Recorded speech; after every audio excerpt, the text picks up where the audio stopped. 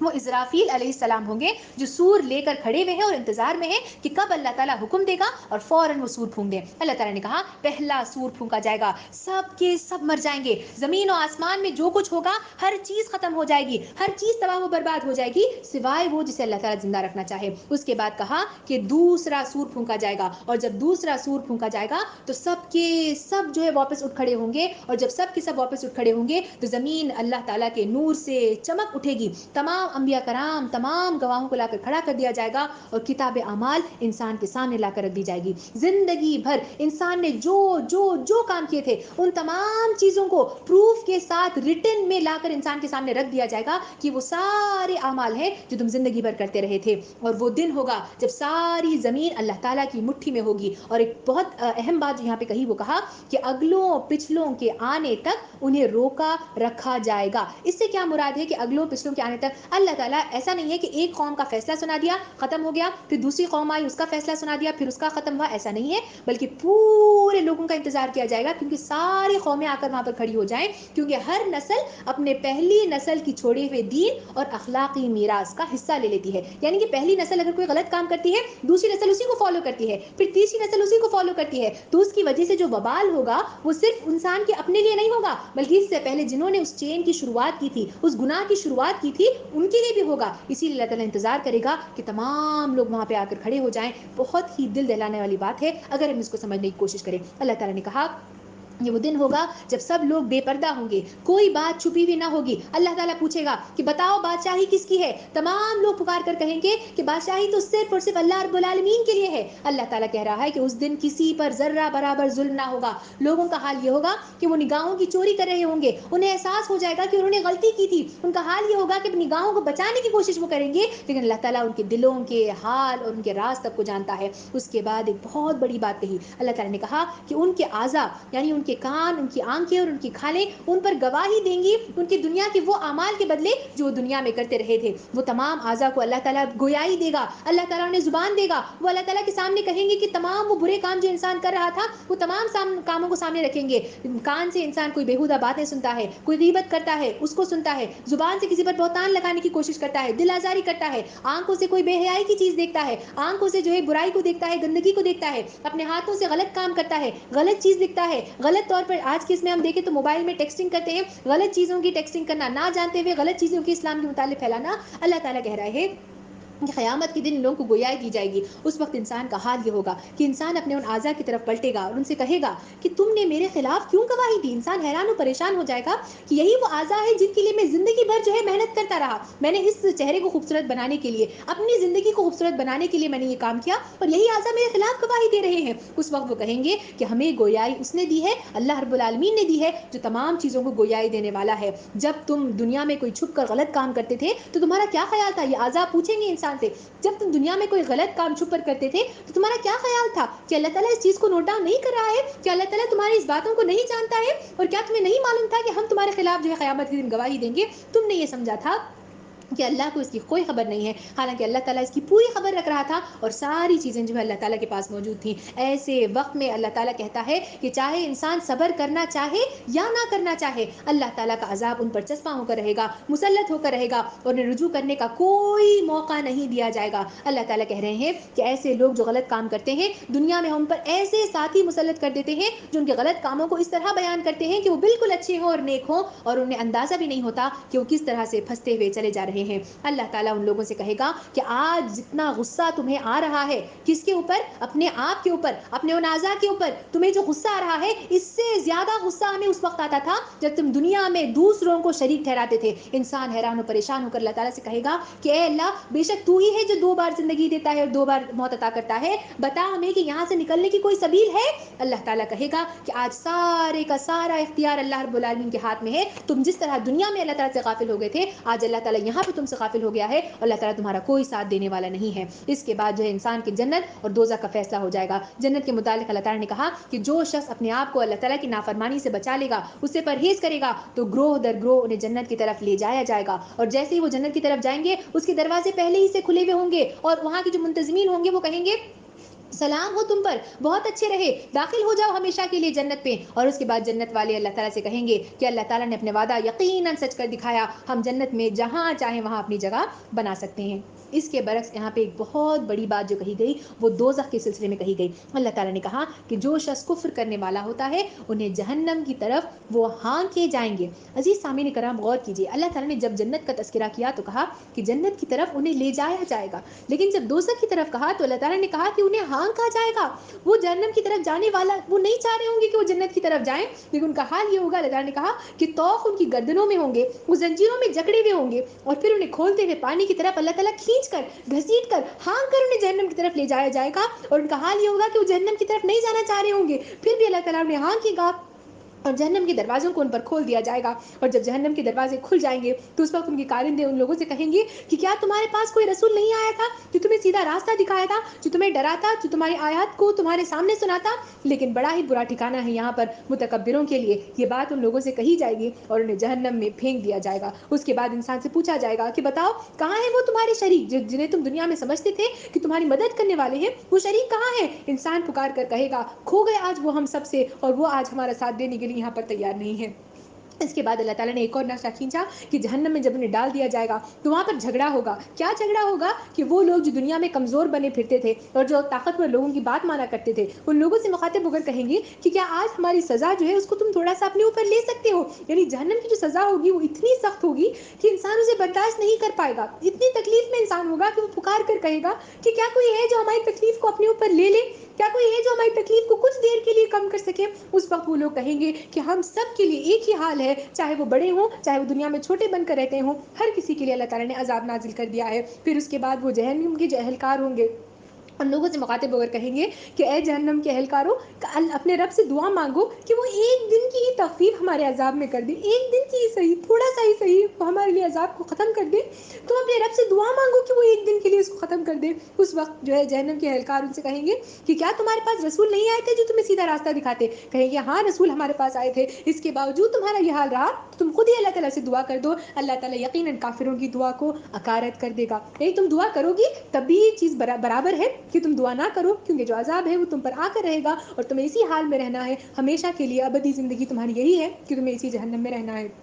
ایسے حال میں اللہ تعالیٰ کہہ رہے ہیں کہ قیامت کا وہ دن ہوگا کہ جب جہنم اور جنت کا فیصلہ کر دیا جائے گا. اس وقت جو فرشتے ہوں گے وہ عرش کے گرد اللہ تعالیٰ کی تسبیح کر رہے ہوں گے. ایک بہترین اللہ تعالیٰ نے کہا کہ وہ سما ہوگا کہ جہاں پر تمام فرشتے جو ہے وہ اللہ تعالیٰ کے عرش کی تلے بیٹھے ہوئے ہوں گے اور اللہ تعالیٰ کی تسبیح کر رہے ہوں گے. ان تمام باتوں کو سامنے رکھنے کے بعد اللہ تعالیٰ کہہ رہے ہیں کہ اب بھی تمہارے پاس وقت ہے, وقت, اگر تم ایمان لاؤ اور غور و فکر کرنا چاہو تو ابھی بھی وقت ہے کہ تم اپنے اعمال کو سدھار سکتے ہو, بہتر بن سکتے ہو اور جنت کو اپنے نام کر سکتے ہو. اللہ تعالیٰ کہہ رہے ہیں کہ ہم تمہارے محتاج نہیں ہیں. کئی سارے ایسے فرشتے ہیں ہمارے درمیان جو شب و روز اللہ تعالیٰ کی عبادت کرنے والے ہیں, جو شب و روز اللہ تعالیٰ کو پکارنے والے ہیں, جو شب و روز اللہ تعالیٰ کی تسبیح کرنے والے ہیں. اللہ تعالیٰ کو تمہارے محتاج نہیں ہے, اللہ تعالیٰ کو تمہاری ضرورت نہیں ہے. تمہیں اگر ضرورت ہے تو اللہ تعالیٰ کی ہے, اسی لیے اپنے دین کو خالص کر کے بلکہ یکسو ہو کر اللہ رب العالمین کی طرف اپنے دین کو متوجہ کر لو اور اللہ تعالیٰ پر ایمان لے کر آؤ. اسی کے ساتھ یہ پورے پارے کا جو سلسلہ ہے اللہ تعالیٰ یہاں پر ختم کرتے ہیں. آئیے ہم دیکھیں کہ اس میں اللہ تعالیٰ نے ہمارے لیے کیا سبق پوشیدہ رکھا ہے. سب سے پہلی چیز